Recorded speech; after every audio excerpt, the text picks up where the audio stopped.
GoFundMe winners for August revealed. If you've been following this column, it should be no surprise to you who ultimately won the month.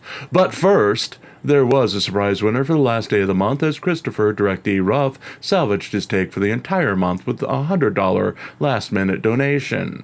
To tease you with how bad the month was, the single donation of $100 propelled Ruff into a four-way tie for fourth place for the month and doubled the $50 take of our own ongoing expenses account for the day. It was the first donation to Ruff's fundraising efforts in 2 months, and more than likely was inspired by Ruff's over-candidness in his take on the current state of auditing in America. His recent teardown of San Joaquin Valley transparency saw the first memorable mention of his GoFundMe in some time, as he accused San Joaquin of accusing him of running a fake GoFundMe.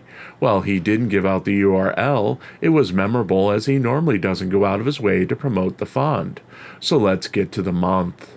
Starting with the big losers. Christopher, Denver Metro Audits Cordova, Garrett, Press with Ranker Van Net, Chili DeCastro's Lawyer Fund Only, the 2 fake Chili DeCastro accounts, For Public Safety, Michael Blue Bacon Paratini, Tuapri, and Floyd Wallace all saw no donations to their campaigns for the month.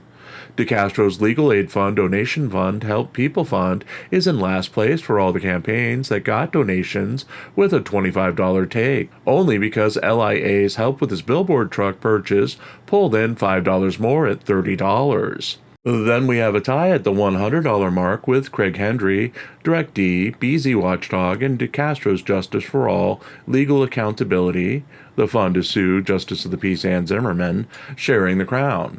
Next up is Sean Paul Long Island Audit Riaz with his generic support for the Fight Against Tyranny and Corruption Fund, which took in $120 for the month.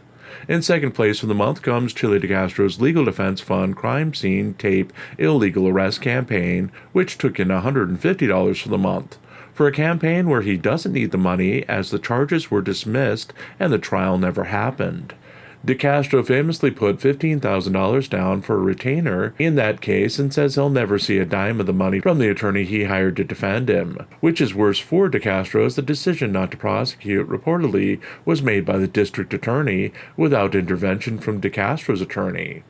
Our own GoFundMe Expenses Fund took the month with $515 in donations, primarily led by our hate watcher who wants to see this terrible column continue.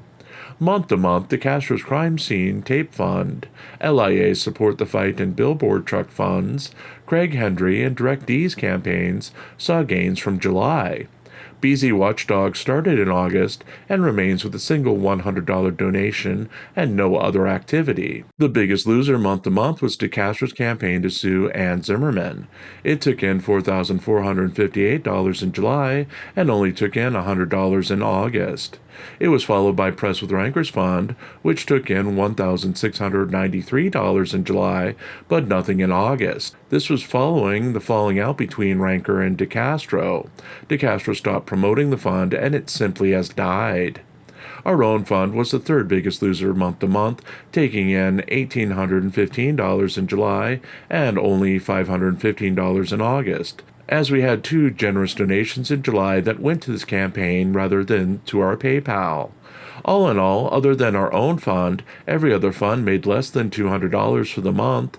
Call it laziness, call it inability to promote, but some huge channels with hundreds of thousands of subscribers and viewers should have come through with their campaigns. Something needs to be done to shake the market to the core to get things jump-started, as the apathy is prevalent by YouTube creators and their fans. Another month of this and the crowdfunding industry may be dead. On that note, if you'd like to keep me from fighting apathy by going to the dark side, or an all-drama all-the-time format, with the added bonus of forcing me to keep writing this dreadful column each day, we do have a GoFundMe of our own. All proceeds go to keeping the lights on, eating, and writing new stories to feature here and on ReallyCoolSite.org.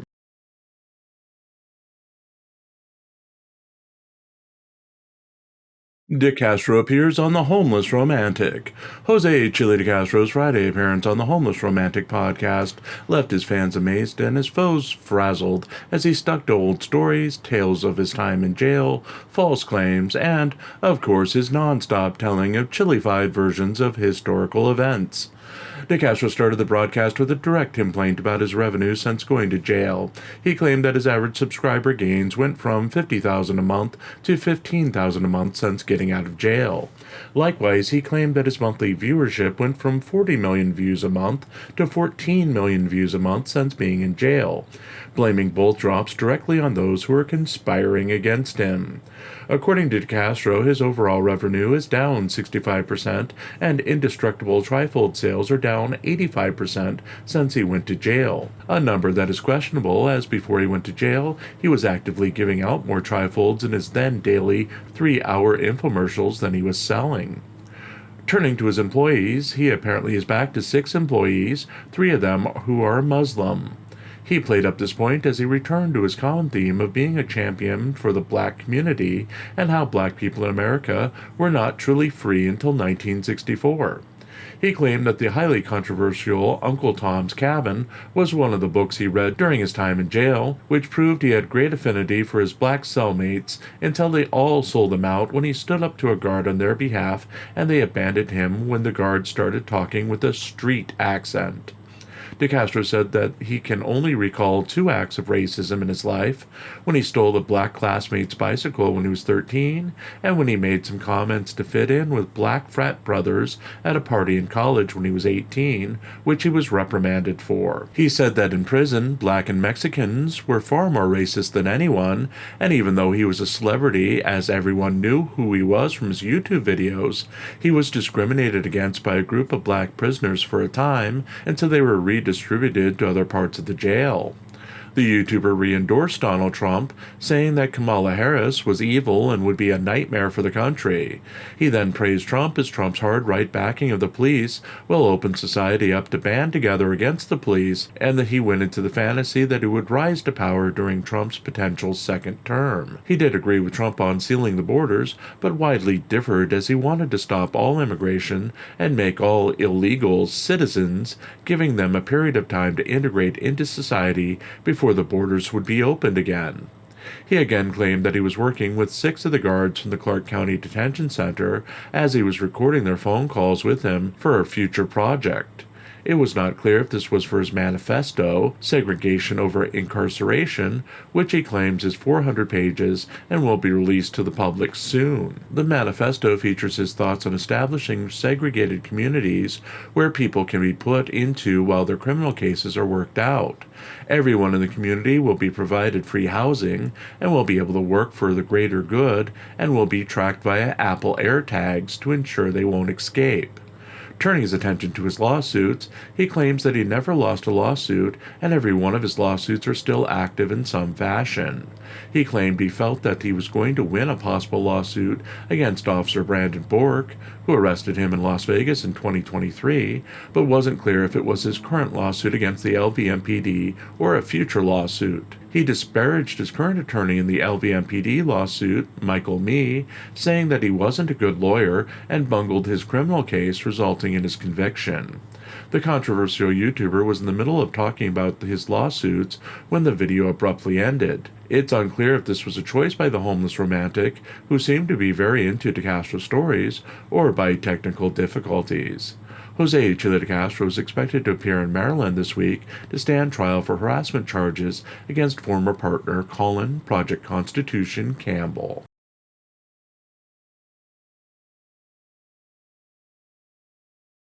News Roundup for September 1st, 2024.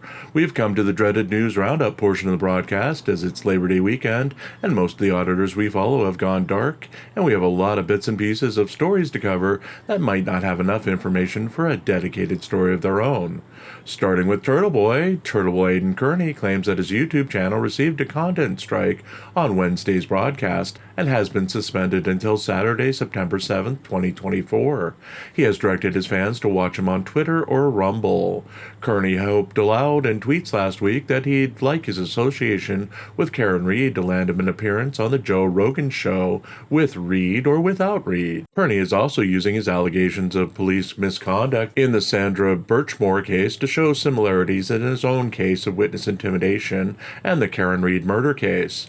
He's often reporting facts from the three cases interchangeably, as if he's a central figure in all three. Regan Benson has made no new YouTube content in 2 weeks. She had briefly rebranded her YouTube page following the Inglewood City Council's decision to change their rules on public comment 2 weeks ago. Her next chance to test the new rules comes Tuesday, when they'll have their holiday-delayed next public meeting. Floyd Wallace has also gone MIA. The YouTuber was expected to leave for Colombia on an extended sex tour last Wednesday, provided he got his passport problems resolved. If he made it to Colombia, he hasn't live-streamed as of yet, nor has he updated his channel with his current status. Craig Hendry also seems to have taken an extended break from putting out videos. His last video was released 12 days ago and featured his supposed victory over a contempt of court case. We'll keep an eye out for more updates from his many court cases in Indiana. As DirectD made waves the other day by calling out fellow auditors, most viewers also missed the Angry Vet and Taco Terry taking swings at him Friday morning before the Angry Vet's latest court hearing. The pair mocked his role as enforcer for the auditing community and told him to bring it on.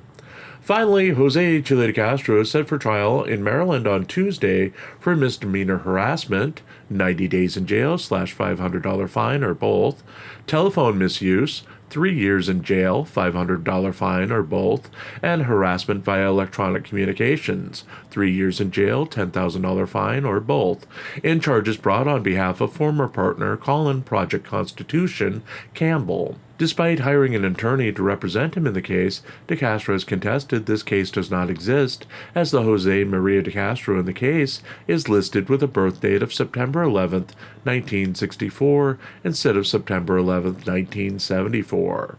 That's it for News Roundup. We'll be back to normal stories on Tuesday.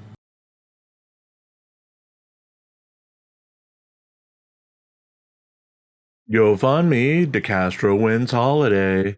Jose Chile De Castro's Justice for All Legal Battle for Accountability Fund took the GoFundMe crown for Labor Day, bringing in an enormous $20 donation and dominating even our own ongoing expenses account, which was dark for the holiday. De Castro's win was the first donation for the month for the fund, which had gone 15 days without a donation. The fund was created seeking $100,000 in July after De Castro was released from jail. The Alaska native stated that the purpose of the fund was to sue everyone involved with his arrest and conviction of obstructing an officer and interfering with a traffic stop that was later overturned on appeal. The YouTuber had originally attempted to motivate his fans to donate to the fund by promising to throw a giant party in Las Vegas for all of his followers who contributed to the fund after he won the multi-million-dollar lawsuit that the campaign would fund. Since making the promise, De Castro has said that he is no longer interested in suing Justice of the Peace Ann Zimmerman for convicting him of the crimes, as it would be too hard to strip her of her judicial immunity. In recent days, De Castro has focused on a possible lawsuit against arresting officer Brandon Bork, who De Castro says he has a good shot at stripping of qualified immunity. It's unclear if his statements relate to a new case or the existing lawsuit against the Las Vegas Metro Police Department, of which Bork is a party. The fund itself started out strong, but donations dried up quickly in July as De Castro failed to capitalize on his release from jail, waiting several days after his release to go live or to pass the collection plate around, and then failed to keep up with any sustained reminders to his fan base that he was in need of donations, never mentioning the campaign and leaving it in the hands of random donations. Our own ongoing expenses fund won Monday with a $10 take from our Hate Watcher. The Hate Watcher took the day off, as we did, on the holiday. On that note, we won't be quiet about it, as we do need your support to continue the paper and the newscast badly, as level 1 monetization on YouTube's payouts are weeks away. So if you'd like to continue to force me to keep writing this dreadful column each day, we do have a GoFundMe of our own. All proceeds go to keeping the lights on, eating, and writing new stories to feature here and on ReallyCoolSite.org.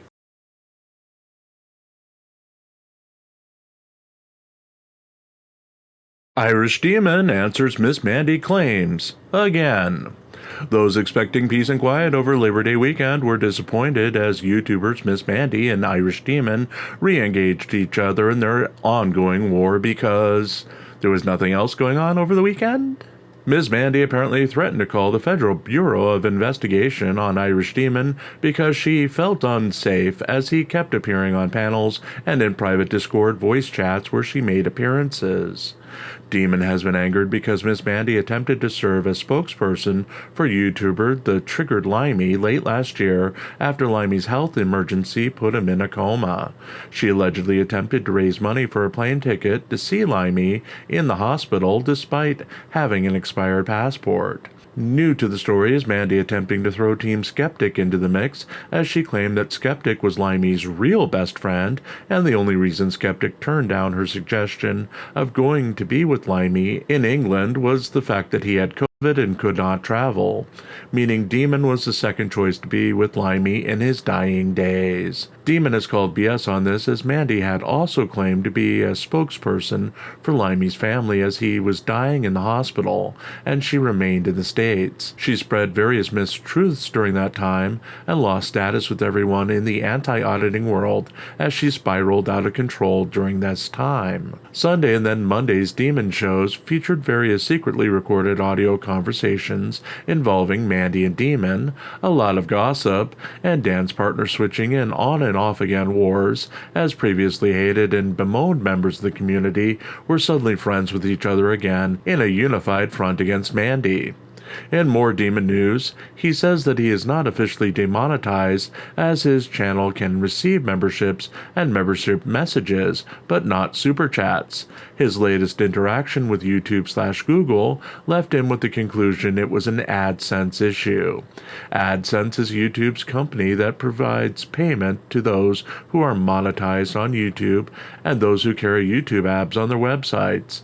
Demon said that the issue may be that he had a specific AdSense account while he lived in Australia that he had to give up when he returned to Ireland due to AdSense's rules. While the Australia account was cancelled, it is apparently still listed within AdSense system and showing that he has two accounts. AdSense representatives have told him that they're working on a fix, but until such time his account is straightened out, those wishing to support him should do so via PayPal donation. In a cute moment at the start of his Monday live stream, Demon showed that his girlfriend had made up half his face to make him appear as an old man as part of a makeup test for his new prank channel. The pair pretended that they couldn't get the makeup off his face as it had stained her hands. Eventually he used a wipe to clean it off. The Mandy Demon drama is expected to continue during this week.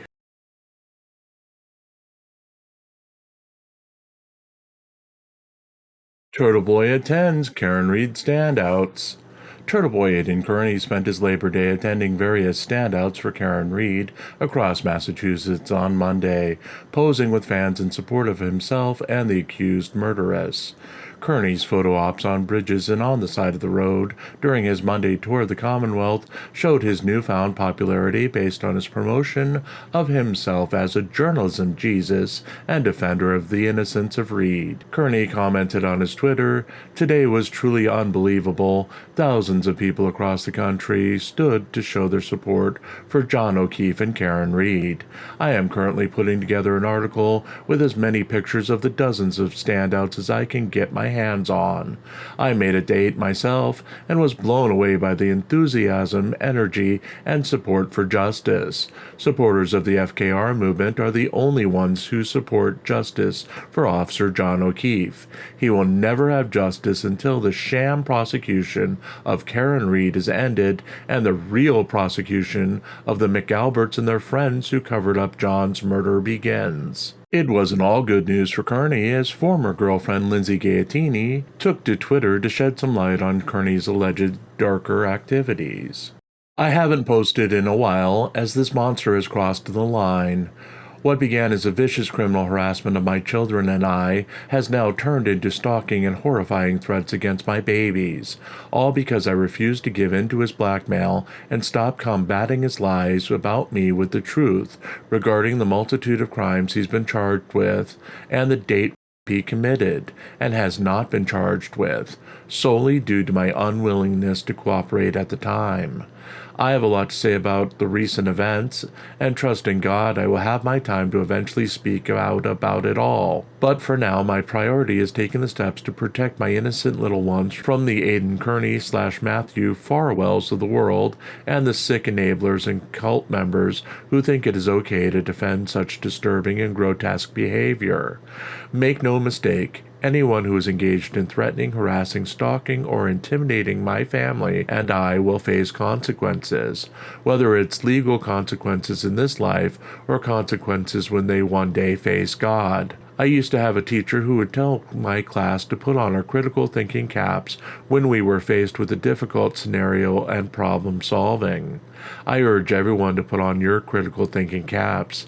If there was some big bombshells that were going to completely exonerate Aidan Kearney, there would be obviously no reason for him, his defense, and his cult following to be trying so hard to discredit and harm my family and I. If you hadn't noticed, after many delay tactics from he and his attorney, the prosecution was finally ready to begin the process of having a taint team go through his devices. And at this moment, he suddenly comes out with his claims about bombshells and is trying to claim more corruption and tie his case in any way to the Sandra Birchmore case. They then asked the judge to recuse himself, creating yet another delay. There is a reason for all this. There was never any setup. Aidan Kearney is terrified of what will be found on his devices. He knows it's game over at that point. If he had damning evidence of any sort of setup or conspiracy, then it would be pretty simple and straightforward to prove his case in court. None of the other nonsense would be necessary. He lies, deflects, and projects, but he also self-snitches quite a bit, and if you pay close attention, you'll start to see it as well. When you watch the media, sometimes it's much more important to listen to what's not being said than what is. Let this video and the abominable comment he recently wrote speak for itself if you don't want to listen to me. Disturbing and demented don't even begin to describe this. Aidan Kearney is a predator in every sense of the word.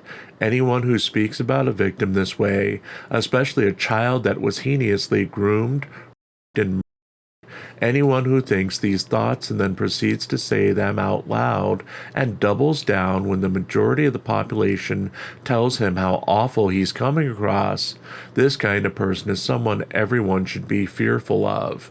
Aidan Kearney is a danger to women and children everywhere.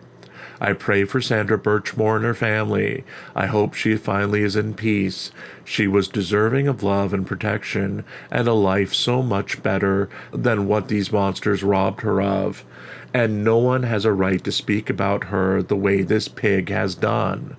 I'll be holding my babies closer than ever before, to the people involving my innocent children, to the people taking pictures and posting pictures of my children, to the people encouraging and praising it, to the people harassing my children, including the porn account for which my daughter's picture was used, the closet baby accounts, to the people stalking my children, to the people posting my children's private information and documents, and to the people making threats to my children.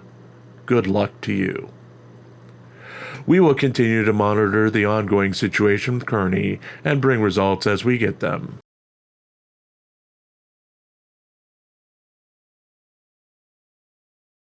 Journalist DeCastro makes prank calls. Jose Chile DeCastro's definition of journalist was on full display again Sunday night as he live-streamed himself calling various police departments, using his southern accent to make prank calls to the delight of his audience. DeCastro has previously been known to call police departments and leave harassing and disparaging messages, expressing his temporary outrage over certain YouTube videos that he was featuring as part of his serious live streams. On Sunday's live stream, DeCastro again called the Jonesboro, Arkansas Police Department's non-emergency line and pretended to be a Back the Blue supporter who was outraged at the actions of former police officer Joseph Harris. Harris was fired last month after an incident where he attacked a patient having a mental health episode and was attempting to hang himself as Harris was transporting the man from the hospital to the jail. Harris stopped the man from hanging himself and ultimately slammed the door of the police vehicle on the man's head. DeCastro, leaving his name and using the same voice, had previously called the Jonesboro, Arkansas non-emergency line to complain about the incident. At least one Discord user who contacted the police department after DeCastro had finished indicated that the department was not fooled by DeCastro's accent and knew it was a prank call. As part of the call, DeCastro demanded to know what had happened to Harris and if local authorities, including the officer he was talking to, could arrest the man. The officer explained that no arrest could happen without a warrant and that the Harris case was now with the FBI and the Arkansas State Police. DeCastro went into his usual prank threat that he wanted to beat up his brother-in-law and asked if he could be arrested if someone filmed him hitting his brother-in-law. Again, the officer explained that the police couldn't arrest anyone without a warrant unless the violation occurred in the presence of an officer. Turning serious, DeCastro later addressed critics and an apparent threat by Christopher Direct D. Ruff, who recently said he wasn't afraid of exposing DeCastro on a future live stream. DeCastro told his critics, including Ruff, that he would not be distracted by their antics and he would remain focused on changing the policies of police in America. DeCastro's second live stream originated from downtown Hollywood, California, early Monday morning. DeCastro said he was cruising the streets of Hollywood in his car when he came across a traffic stop where a man was being arrested and a woman was in handcuffs while a female officer cared for their child. Getting out of his car, DeCastro kept a substantial distance between himself and the officers as he taunted and insulted them. He pled for the woman's release from her torture cuffs, even telling one officer that he would personally chase the woman should she run off after being released from the handcuffs. After the incident resolved, DeCastro watched as tourists took pictures with police officers. Once the police left, DeCastro told the tourists that the police were murderers and rapists and couldn't be trusted before ending the live stream.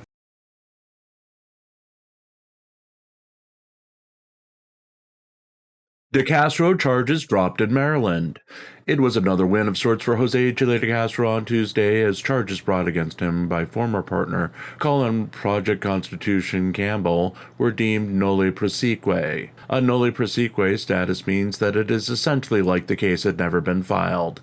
In the unlikely event that new evidence presents itself in the case, DeCastro can be prosecuted without double jeopardy rules applying, as essentially the case never happened. The charges stem from comments DeCastro made on his live stream about Campbell in the first quarter of the year. The YouTuber was upset that Campbell had regained control of a Teespring account Campbell set up for DeCastro before the two had a falling out. DeCastro allegedly gave out Campbell's information and instructed his fans to seek out Campbell. Campbell filed a police report and DeCastro was eventually charged with misdemeanor harassment, telephone misuse, and harassment via electronic communications. DeCastro faced 90 days in jail for the misdemeanor harassment and up to 3 years in jail for the telephone misuse and harassment via electronic communication charges. Campbell also sought and received a peace order against DeCastro that expires later this month. The case itself had been troubled from the start, as DeCastro had never been arrested or initially served with notice of the case due to being incarcerated in the Clark County Detention Center in Nevada at the time the warrant was issued. DeCastro's birth year was wrong on the case, stating that it was 1964 instead of 1974. DeCastro had hired a local attorney to represent him in the case, who was successful in having the case delayed until September. Rumblings that something was going on came in July, as DeCastro denied the existence of the case in statements during his California-based lawsuit against Kate Peter, Team Skeptic, Daniel Clement, and Michael Bluebacon Paratini. Rumors surfaced on Monday that DeCastro had not left California and had no plans on traveling to Maryland. The case had been set to start at 8:30 a.m. this morning, but was initially changed to starting at 8 a.m. this morning before it was removed from the Maryland Judiciary Case Search website entirely. This is a breaking news story.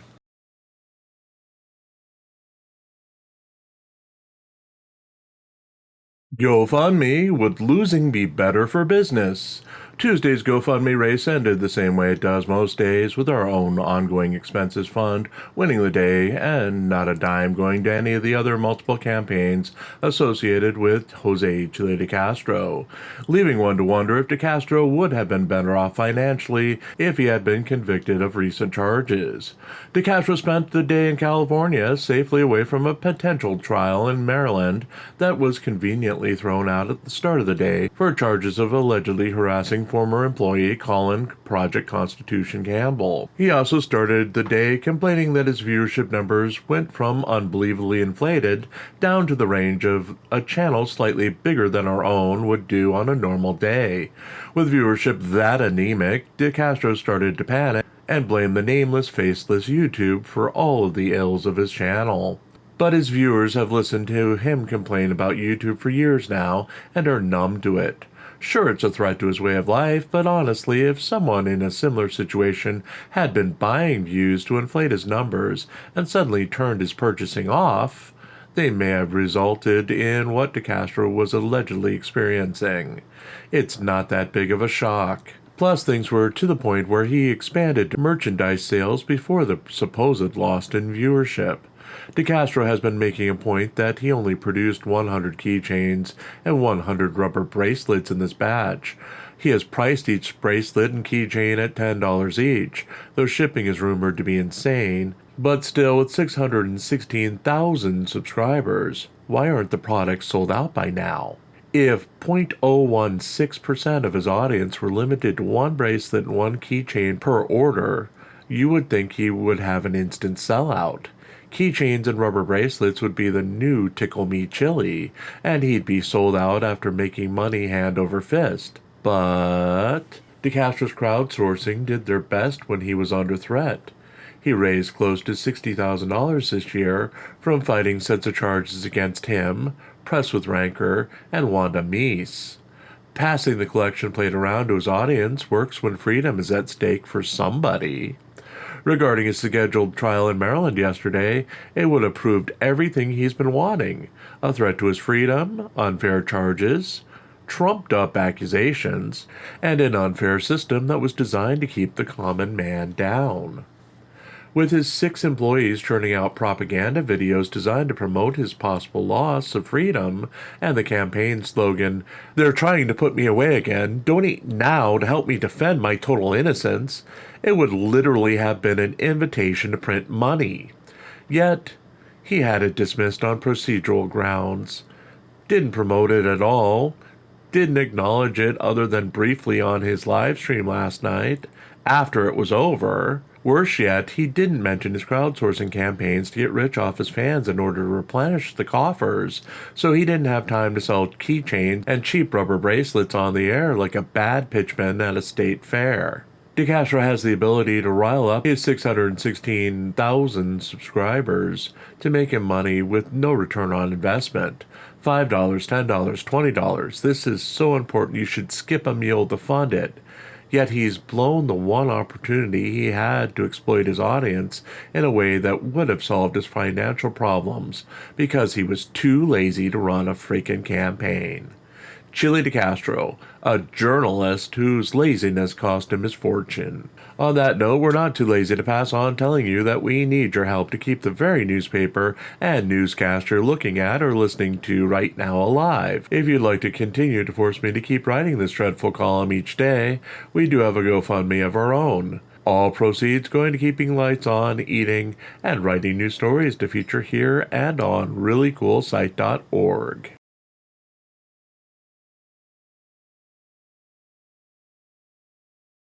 Benson promotes Robert's recovery. Regan Benson updated the condition of Robert, a homeless man who she saved from freezing to death in Englewood, Colorado, earlier this year. On her live stream Tuesday afternoon, Benson announced that Robert had received his new prosthetic foot and was able to walk around under his own power. He had previously used a mechanical mobility scooter in order to manage his disability. During the broadcast, the YouTuber verbally attacked the United States government for delaying a decision on Robert's disability status and determining if he was eligible for transfer to a new long-term care facility. Benson had recently announced on her YouTube channel's description that she was ending homeless outreach as that era was now over. It seems that she was keeping up with those she's helped in the past, including Robert, who she was visiting with and took to the store during her live stream. Robert said he didn't remember much about the day that Benson had rescued him in January from living on that park bench in Inglewood. Benson took the opportunity to complain about the officers involved in the incident, telling Robert that one of the officers tasered a homeless man for sitting on a park bench in a similar situation to Robert. The YouTuber also got the formerly homeless man to agree that he felt like a grain of sand being blown around by the winds of government and that the country had lost control a long time ago and needed change. Benson eventually found a supermarket and helped Robert out of her vehicle, complaining loudly that they'd have to expedite the trip as none of the supermarkets in the Denver area allowed shoppers to use their bathrooms. Promising Robert a hamburger and fries for lunch if he was good, the former activist for the homeless seemed proud of her progress with Robert and did not share previous complaints about his caregivers at his current facility. In more Benson news, she opted out of a return to the Inglewood City Council meeting Tuesday night. Benson had been thrown out of the previous City Council meeting for violating city and state ordinances on public outbursts. It's unclear when or if Benson will return to her self-appointed role as overseer of police activity in Inglewood, Colorado.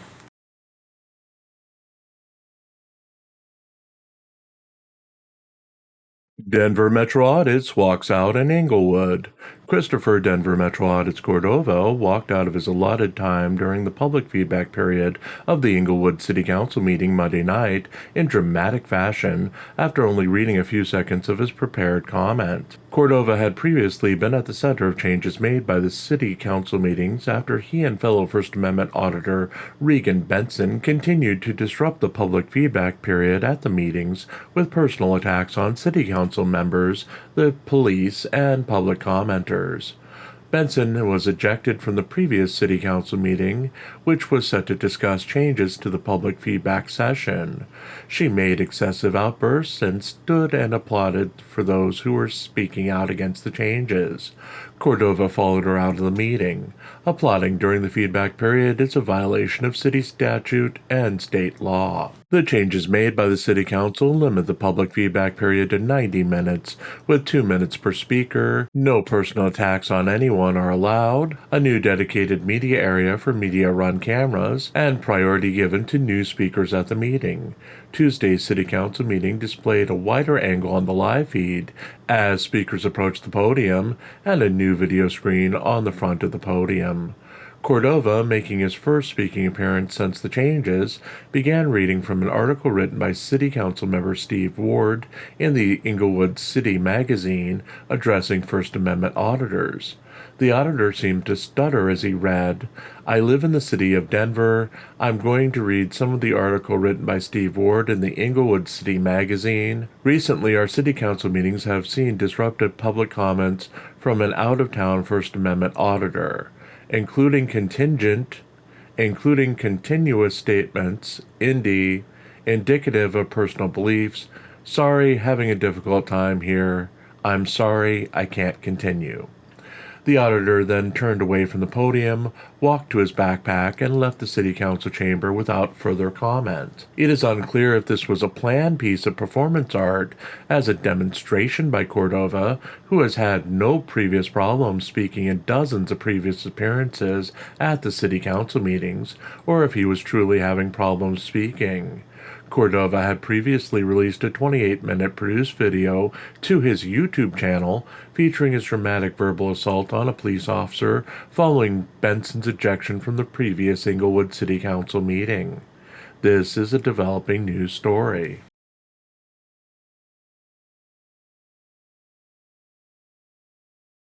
De Castro calls out Welsh News Network's Daniel Jones. Fans of Jose Chile de Castro were surprised on Tuesday when he ended his live stream with an acknowledgement of legal troubles of his biggest trolls, Daniel Jones of the Welsh News Network, and Frauditor Reaper. De Castro, who is famous for never naming trolls or acknowledging transgressions, read a comment from longtime friend Writes On, who announced that Daniel Jones turned out to be a disgraced city councilman arrested for stealing food from food banks. That prompted a response from De Castro. The YouTuber called Jones his biggest troll before going into a story about his second biggest troll, presumably Frauditor Reaper based on circumstance, who was arrested for shoplifting in the past after criticizing De Castro. Also unusual for De Castro, he briefly stated that the charges against him in Maryland were dismissed earlier in the day and that he had been facing charges from a bad person for telephone harassment. That person, his former business partner Colin Campbell, made a statement on Kate Peters' Masshole Troll Mafia server in regard to the case on Tuesday. Chili is a dumbass. Just because I have a trailer on my dad's property doesn't mean I stay there. That place is trashed and not even in livable condition anyway.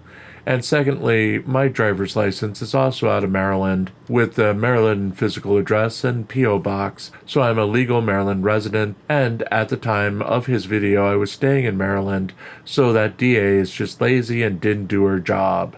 She'd never even contacted me to inquire about my residency when they filed the motion to dismiss based on lack of jurisdiction. She didn't do her due diligence at all and just took his word for it. Very unprofessional. I will be filing a complaint on her as well. I also filed something else today as well, so stay tuned. De Castro also announced his move from Las Vegas, Nevada back to California on his live stream. Insiders in De Castro's camp had leaked to Discord supposed photos of his new studio in the LA area last week, along with his assurance that Maryland charges would be dismissed Monday night. Claiming that he was more at peace now that his new location was unknown to his trolls, De Castro said that he had lived in fear of his biggest troll, presumably again WNN's Jones, swatting him in his previous location in Las Vegas. The Welsh News Network disbanded in May of 2024 after accusations of impropriety surfaced against channel owner Daniel Jones. Also unusual, De Castro stopped a rant to close his eyes and say a prayer to invoke the heavens to give him the strength to continue his run for governor and the power to abolish officer safety over our rights. De Castro, who now claims to have studied journalism in college, demonstrated his impressive journalistic skills to make 2 prank calls to police stations in Lakeland, Florida, and Balcones Heights, Texas, to round out his broadcast. In a public service announcement, De Castro stated that he was increasing shipping on his new friendship bracelets and keychains by $2, as the bracelets can no longer be sent in a regular envelope. He complained about having to eat the cost of the increased shipping on the 30 bracelets he's sold so far, and encouraged his fans to stop taking advantage of his free products and to start buying his items if they could afford to. De Castro is expected to livestream again tonight.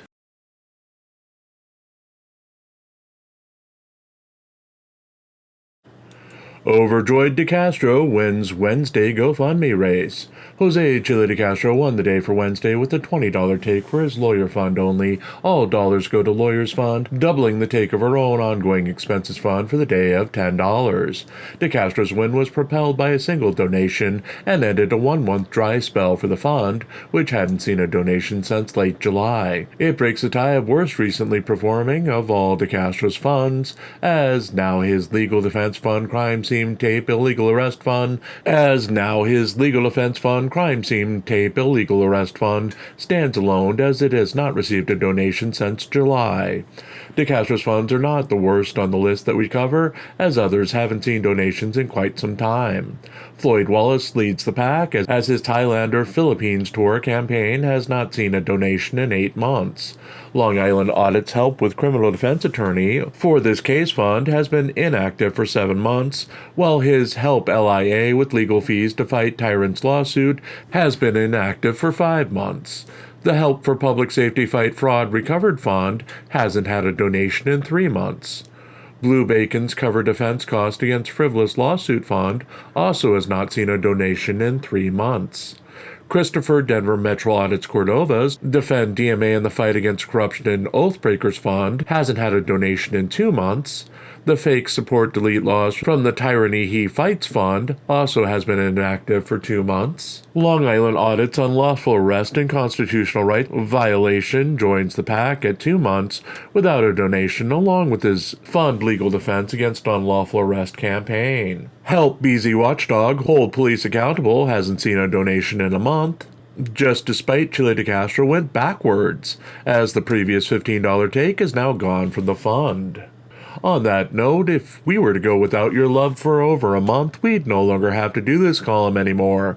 So if you'd like to prevent that from happening and continue to force me to write this dreadful column each day, we do have a GoFundMe of our own. All proceeds to go to keeping the lights on, eating, and writing new stories to feature here and on ReallyCoolSite.org.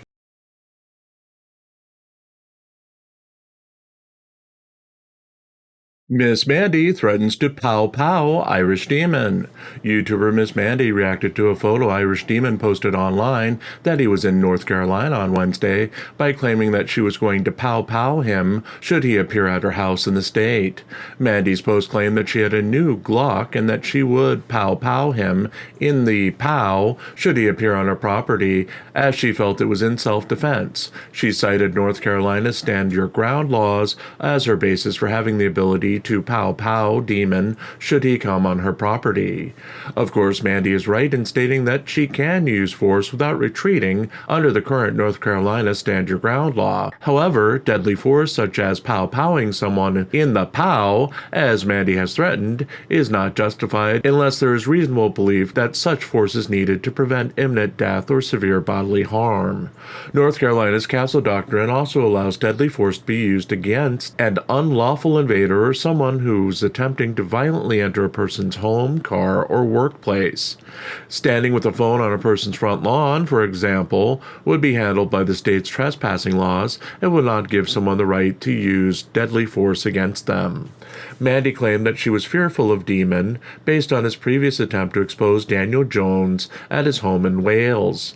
Demon, along with Discord user Shuggy and Demon's girlfriend Chloe, stood outside of Jones's home, showing that it was not the estate that he claimed it to be. Demon live-streamed after being informed of Mandy's threats made on YouTuber Huckleberry's Discord server, claiming that he was with Chloe in North Carolina for unrelated reasons, and while they were 20 minutes from Mandy's house, they had no intention of going there to see Mandy. Mandy and Demon both briefly appeared on YouTuber Shiz's live stream later in the night, with Mandy demanding to talk to Demon while watching Shiz display a music video that disparaged Mandy twice, only to rage quit when Demon appeared on panel a few minutes later. Demon did not disclose why he was in North Carolina, but commented that the land was beautiful and he was finishing a meal of Popeye's chicken that he had promised Chloe on his earlier stream. It's unclear if Mandy will carry out her previous claim and get the Federal Bureau of Investigation involved now that Demon is in America and under their jurisdiction. Demon has not stated how long he's staying in the United States or what his plans are beyond North Carolina. And we have breaking news. Irish Demon revealed on his Thursday night livestream that he had never been in North Carolina and that he had faked the trip. Miss Mandy had posted an account of seeing Irish Demon in her driveway earlier today, with girlfriend Chloe driving, which was clearly disproved as he was live streaming from his studio in Ireland, and it's believed that Chloe can't drive a car. We'll have more updates tomorrow on Auditing Insanity.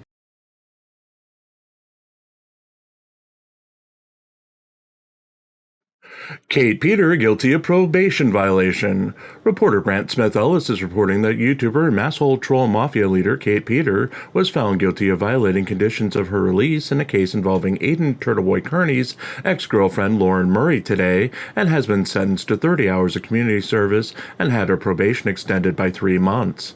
According to Ellis's reporting, the judge singled out an incident in July where Peter chose to drive in front of the courthouse where she knew Kearney was attending a hearing and directly flipped off Murray as Peter was stopped at a red light.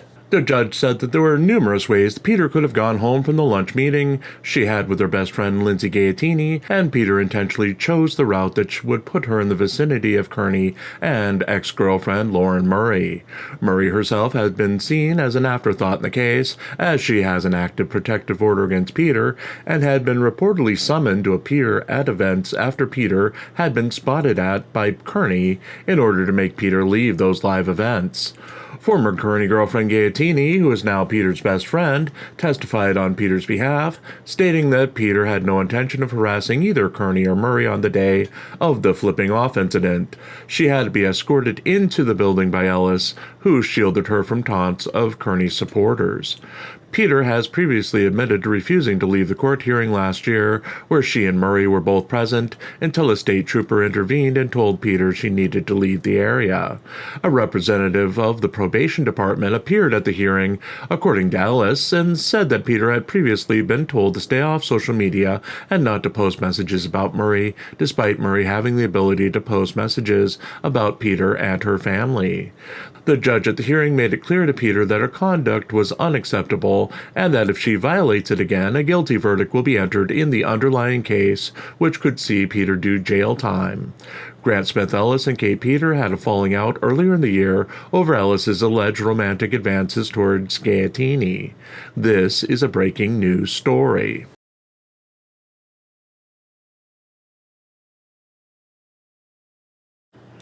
Overjoyed DeCastro wins Wednesday GoFundMe race.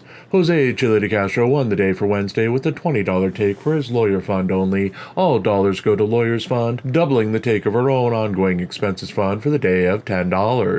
DeCastro's win was propelled by a single donation and ended a 1-month dry spell for the fund, which hadn't seen a donation since late July. It breaks the tie of worst recently performing of all DeCastro's funds, as now his legal defense fund crime scene tape illegal arrest fund stands alone, as it has not received a donation since July. DeCastro's funds are not the worst on the list that we cover, as others haven't seen donations in quite some time. Floyd Wallace leads the pack, as his Thailander Philippines tour campaign has not seen a donation in 8 months. Long Island Audit's help with criminal defense attorney for this case fund has been inactive for 7 months, while his Help LIA with legal fees to fight Tyrant's lawsuit has been inactive for 5 months. The Help for Public Safety Fight Fraud Recovered Fund hasn't had a donation in 3 months. Blue Bacon's Cover Defense Cost Against Frivolous Lawsuit Fund also has not seen a donation in 3 months. Christopher Denver Metro Audits Cordova's Defend DMA in the Fight Against Corruption and Oathbreakers Fund hasn't had a donation in 2 months. The Fake Support Delete Laws from the Tyranny He Fights Fund also has been inactive for 2 months. Long Island Audit's Unlawful Arrest and Constitutional Right Violation joins the pack at 2 months without a donation, along with his Fund Legal Defense Against Unlawful Arrest campaign. Help BZ Watchdog Hold Police Accountable hasn't seen a donation in a month. Just despite Chile DeCastro went backwards, as the previous $15 take is now gone from the fund. On that note, if we were to go without your love for over a month, we'd no longer have to do this column anymore. So if you'd like to prevent that from happening and continue to force me to write this dreadful column each day, we do have a GoFundMe of our own. All proceeds to go to keeping the lights on, eating, and writing new stories to feature here and on ReallyCoolSite.org.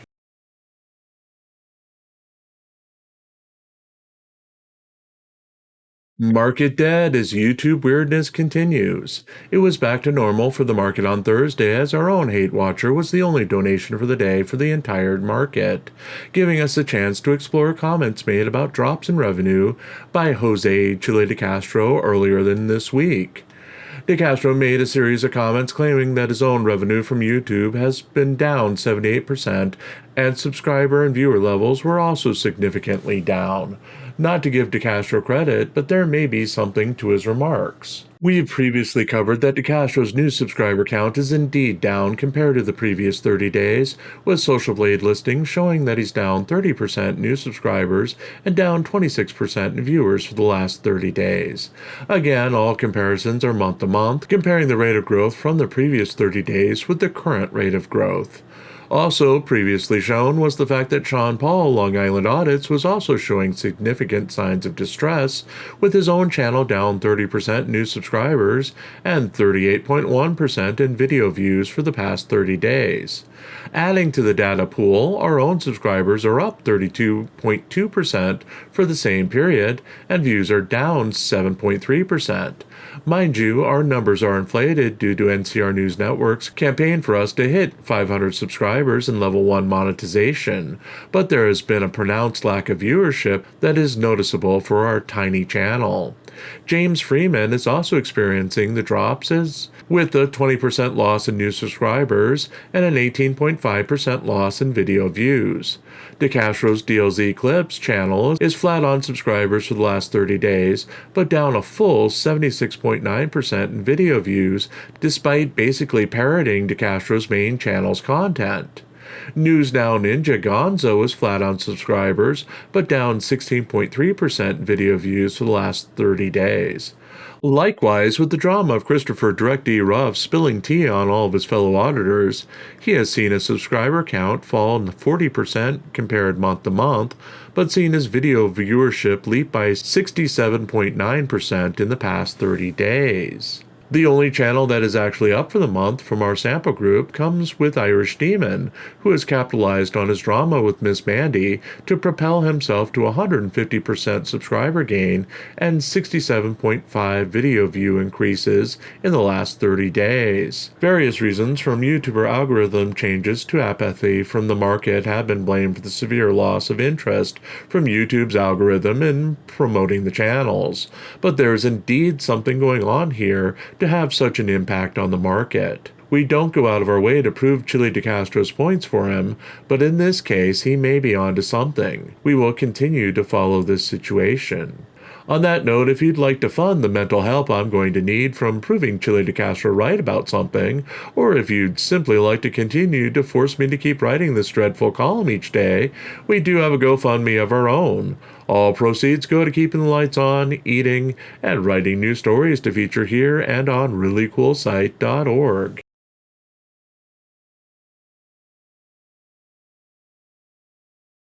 Gotcha! Fans love Irish Demon's new Mandy troll.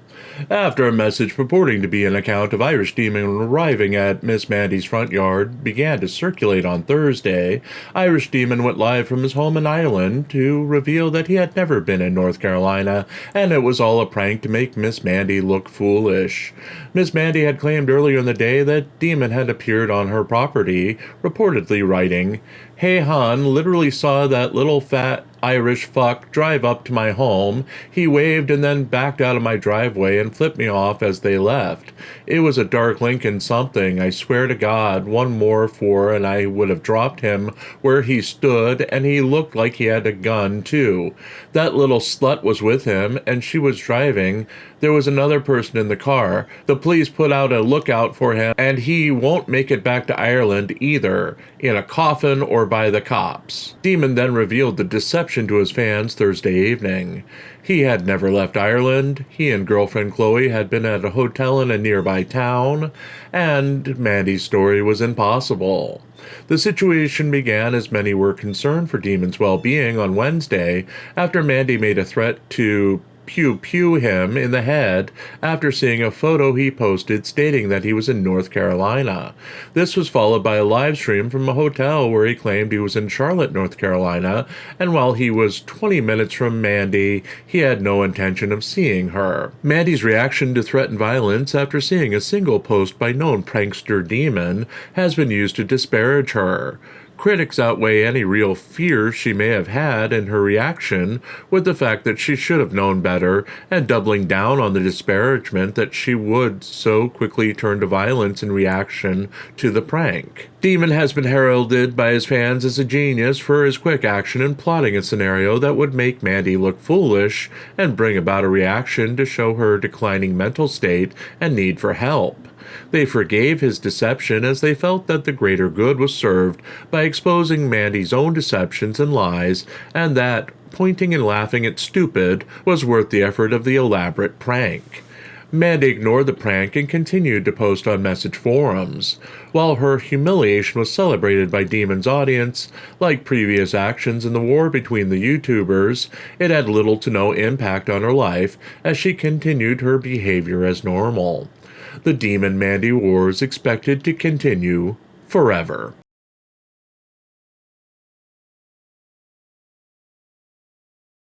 De Castro suffers shipping snafu. Jose Chile De Castro started his Thursday livestream holding a box of product that he said was denied by the post office earlier in the day because he no longer resided at the shipping address listed on the packages. De Castro claimed that the order contained over 75 bracelets that had been previously delayed due to the lack of proper packaging. This time, De Castro blamed the delay on the packaging using mailers from his previous address in Las Vegas, which were no longer valid now that he has moved back to California. The YouTuber told his fans that he put an indestructible trifold in every package, along with a set of 5A cop cards as added bonuses to his customers, who have waited nearly a week for products to ship. De Castro announced the addition of friendship bracelets and keychains to his merchandise line last week in his attempt to offset the dramatic losses in revenue from YouTube in the past month, with the YouTuber claiming that his revenue is now lower than it was when he served several months in jail earlier in the year. Despite claiming to have 6 employees, De Castro seems to be handling the shipping himself, which seems to be the problem. From forgetting to change the shipping prices in the computer to account for the massive increase in shipping for the bracelets, to using the wrong return address, things can be placed directly on his shoulders. Also seemingly delayed is the launch of his Team DLZ website, which has gone into the 5th or 6th day without a promised launch. De Castro has indicated that this would be his replacement platform should YouTube fail or pull his channel. There's no sign that he'll have it as a fully functioning website in the near future. Updating new features on this broadcast, De Castro used his journalism skills to prank call a police station in Sherwood, Arkansas, where he was quickly hung up on before his callbacks were sent directly to voicemail. De Castro also answered the question of how his trifold can save someone from violent police officers who intend to do them harm. He claimed that by following the strict protocols and principles outlined on the trifold, a person could avoid arrest or harm from the police officers, and if not, he'd help the person out to crowdfund for the lawsuit against the officers as long as he gets the exclusive footage of the incident. The YouTuber wrapped up by reflecting on his upcoming 50th birthday. He said that he had to survive the next week to make it to his birthday, and then he'd give it a brief moment of celebration, but had no reason to celebrate birthdays past his 50th. On that note, our own Really Cool News YouTube channel will be having a Chili's birthday spectacular on Wednesday, September 11th, 2024. All are invited. Please wear your black armbands in celebration of this momentous occasion.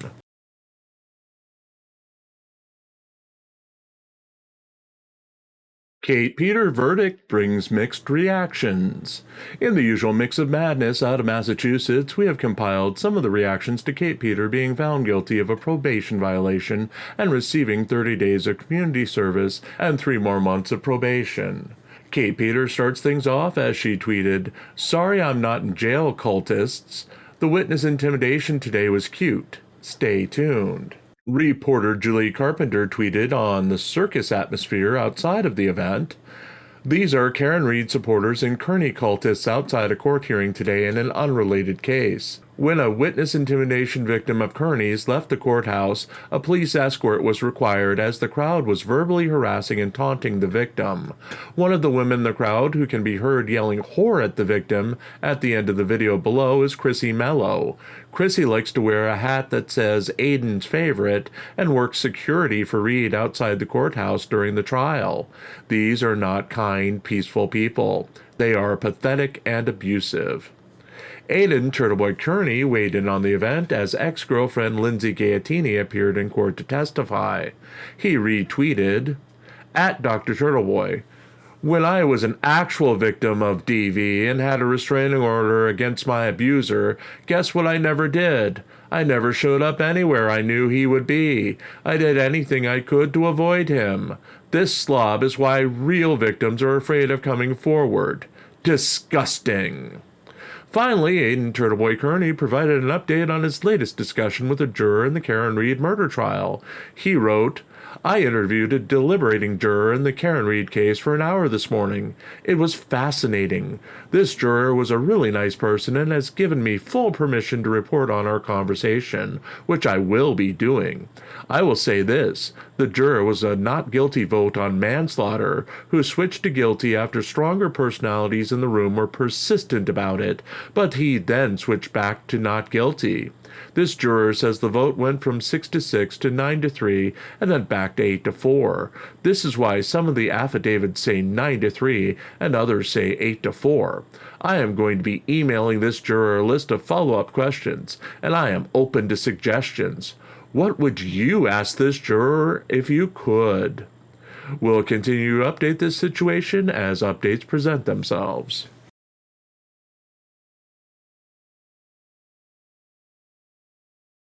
Market gains disappear along with Wallace and DMA. Friday's GoFundMe take was the usual win for our ongoing expenses fund with a $35 take and nothing else happening in the market, making the stark disappearance of two prominent YouTubers stand out in recent days.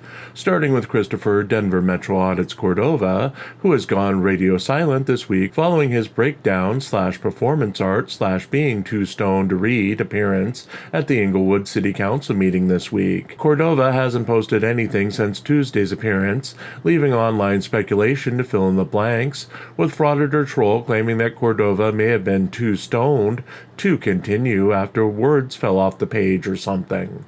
We're not speculating on that angle. Ours is that either Cordova is going to claim to have dyslexia and couldn't read off a paper due to stress in front of 30-something people watching him, even though he's read numerous times in the same situation without a problem, or, simply put, he staged the whole thing for clicks and views. He's recently completed his transformation into a Denver area sex expert by losing some weight, abandoning his glasses, getting his teeth fixed, and dumping longtime love interest and former auditor Sweet Tea. It looks like he's either reined back on or stopped producing his painful prank call show and is focusing on making himself look as impressive to potential partners as possible.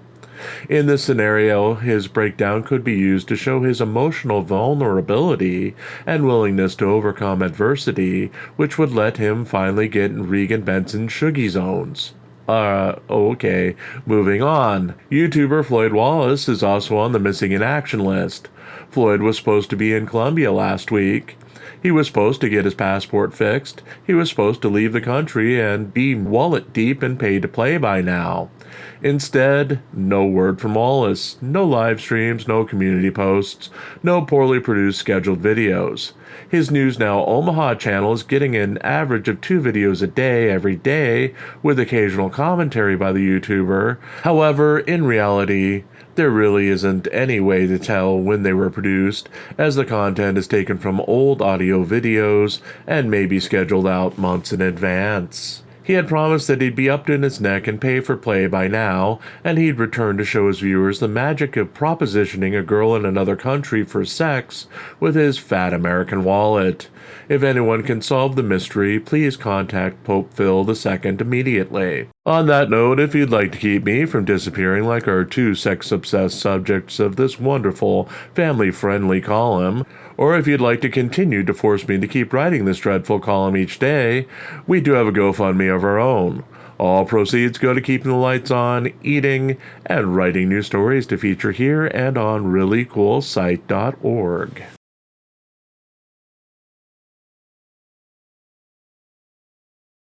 De Castro intimidates police in new audit. Friday saw some blessed relief from Jose Chili De Castro's insipid daily 3+ hours live streams as the YouTuber went dark for the day, instead leaving a love note to his viewers in the form of a new auditing video. The clumsily edited video featured De Castro approaching a group of police officers gathered in the parking lot outside a First Citizens Bank in Huntington Beach, California.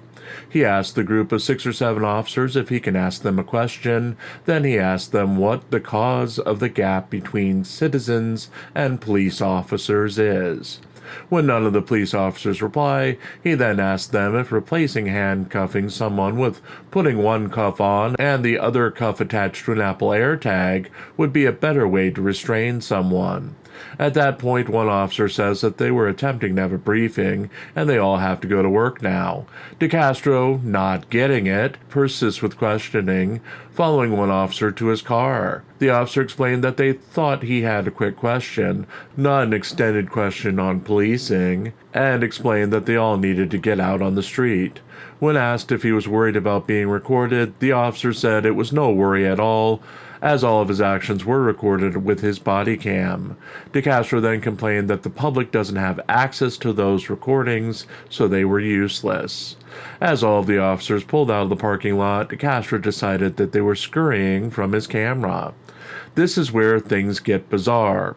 Future Chili, from his studio in Vegas or California or wherever, appears on screen and says that the camera is the Raid bug spray to police, and then begins to go through the video in slow motion. He shows that he asked the gathered police officers if he could ask a question, and one said that he could.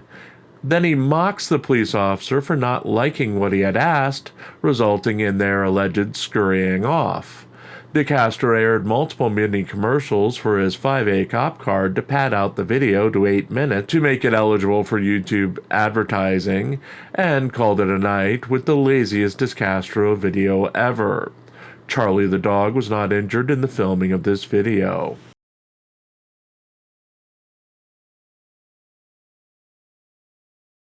Karen Reed 2020 story gets mixed reaction. ABC's 2020 aired a segment on accused murderer Karen Reed last night that has drawn diverse reactions on Twitter this morning, despite initial hype as being a game changer by Aidan Turtleboy Kearney. In retrospect, Kearney has changed his story a bit, retweeting his lawyer's take on the matter.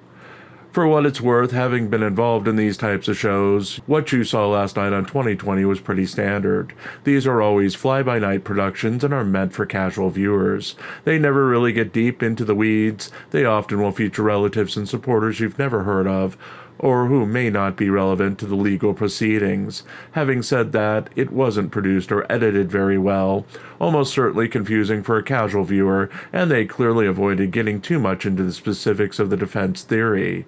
And although they did a late edit to include the recent standouts, the public should have been advised that the same DA's office, same local police department, and same state police are under attack for the atrocious Birchmore investigation. I think the casual viewers should have been made aware of that if you're going to address a lack of trust in the local authorities. Kate Peter reminded her followers who the real victims are in the case. This photo has been provided to me by the loved ones of John O'Keefe, with the request that we flood social media with his image. He is the victim. Just him, not Karen Reed, with her hundreds of thousands of dollars in donations from gullible trash people that fund her expensive dinners, hotel stays, tailored suits, and beauty services. He left this earth too soon, and if that wasn't painful enough for those he left behind, the harassment, disparagement, threats, and intimidation attempts ordered by Karen and carried out by a blogger and his mob certainly are. This is about justice for John only. If they get away with doing this to him and his family, you and yours could be next. Yellow Cottage Tales chimed in. Why did Karen try to say John's mom was already looking at her though she was guilty? I can explain. Karen called Paul and asked to come over to see the kids. But in the time she was there, she paid them no attention. She was present when 11-year-old Patrick came home and was told about John. Everyone tried to console the distraught boy, except Karen, who stood there watching without emotion. That's a story that will later be told, as Karen is getting ahead of it, as usual, with a lie. And the lie is demonstrated in the 2020 episode tonight, so that even if you know nothing else about the case, you can reason it through. Ready? Karen says in the 2020 that Peg made her uncomfortable because Karen knew she didn't hit John, but she felt the family thought this because of the broken taillight. However, Karen herself thought she struck John at the time. She still thought it 3 days later when she was arraigned. You can see Yannetti telling the court that his client had no intent because she loved John. But note that he does not say his client didn't do that, which he absolutely would have if Karen told him she never hit John, even if he didn't himself believe it at the time. If his client told him she was factually innocent and did not hit John, he would have had to tell the court that. He did not. That alone does not mean Karen is guilty, it just means she's lying to the audience. Note that she is no longer saying, as she did last summer, that she texted and called John while waiting for him, because she has now seen the phone logs and she knows that's not true. Did you catch that, Pink Army? Do I have to do all the work for you? We'll continue to monitor the reactions to the controversial 2020 episode as we see them.